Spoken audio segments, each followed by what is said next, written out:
Charles said, can Dabo capitalize with a roster that gives him his best national title shot since 2019? You know what, Charles? Good question.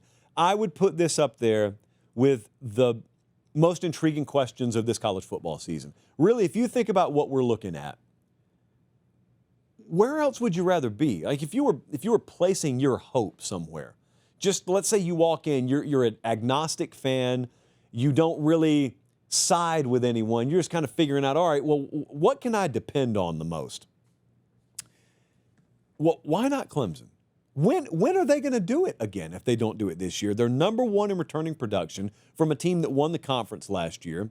You got like a third-year starter at quarterback who was great last year down the stretch. His same coordinator is there again. They added Tom Allen on the defensive side. They got NFL guys at all three levels of the defense. They have, in fact, I would call this a paper popper stat. They got 21 underclassmen that played 200-plus snaps. I had a hiccup there. Let me repeat in case anyone wanted to clip that. 21 underclassmen got 200-plus snaps last year for Clemson. Those guys will be back this year. That led FBS. So here's what's really, really intriguing about this to me. You can feel however you want to about it. It's a classic fork in the road moment. Because if they win the national title this year, I don't know that I've ever seen a bigger I told you so in the history of this sport. If Dabo Swinney, after several years of having people tell him he's going about the portal era the wrong way, he's going about the NIL era the wrong way, after all that, I'm included in that. So I am over here with the people who, to a certain degree, said that about him. If after all that, not only does he stay afloat, but he wins a national title, I don't remember a bigger I told you so in the recent modern era of college football. It's one thing if he ignores it all, stays the course, and just keeps his head above water. If they win the whole thing, the storybook says he drops the mic and rides off into the sunset and goes and signs with ESPN and takes over on College Game Day for Lee Corso or something like that. I don't know that he would ever do that. I'm just saying that's what the storybook ending would be. Because he certainly has nothing left to accomplish. He already has his legacy sealed. It's not even a legacy thing. It's just it would be a testament to about 10 different things. You could teach a college course if Dabo wins the national title this year on the lessons learned along the way.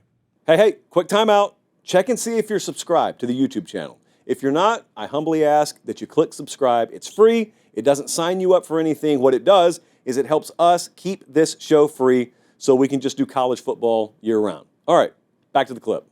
However, what if they fall off this year? What if they're just like 9-3 or 8-4? Not terrible, but well off the pace. Well, then you'd probably look at it. It wouldn't be disastrous. What it would be is a pretty telling sign that Clemson's time in that conversation may be done. And that'd be okay. Yeah, not for a Clemson fan. They'd hate that. But as the onlooker that's outside the bubble, you would look at it and you'd say, they had a multi-year run. They won a couple of national titles. They were the standard bearer in their league for a long time. Still are, by the way. Good for them. That was a good, solid run. Probably over. They're probably back in the pack now, but it was a good, solid run. So you can clearly tell why that's intriguing because you got this fork in the road, and you can go one way or the other way. Now, there is a third path, which is just, I guess, not a fork in the road, where they're kind of equal to what they were last year. Maybe good enough to win the conference, make the playoff, but nothing more. And that kind of leaves you in the netherworld, like in between. But that's why it's so intriguing. It can go a number of different ways, but they legitimately could win the national title this year. I was doing something with Kubelik the other night where we just turned on Zoom and rambled for like an hour and a half, and he recorded it, and then he uploaded it on the Cube Show YouTube channel. I encourage you to go check out. But one of the things he did, I was holding up a piece of paper of the preseason rankings. He said, hey, hold that piece of paper up. Of all those teams, who do you feel most comfortable with? And I said Texas for a second. He said, mine is Clemson. And the more I thought about it, I said, yeah, I want to change my answer. I think it's Clemson too. Doesn't guarantee anything. It's a long season, you know, so even if they go beat LSU 37-20 in week 1, it's a long season. It's just, man, that expectation level, if they meet it or exceed it this year versus if they regress, it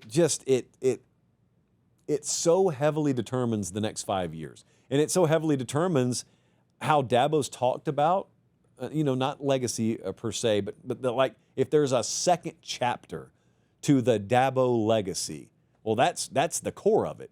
The 2025 championship run, you know how hard it is to ever win a national title, period, much less winning 2 of them, 9 years apart.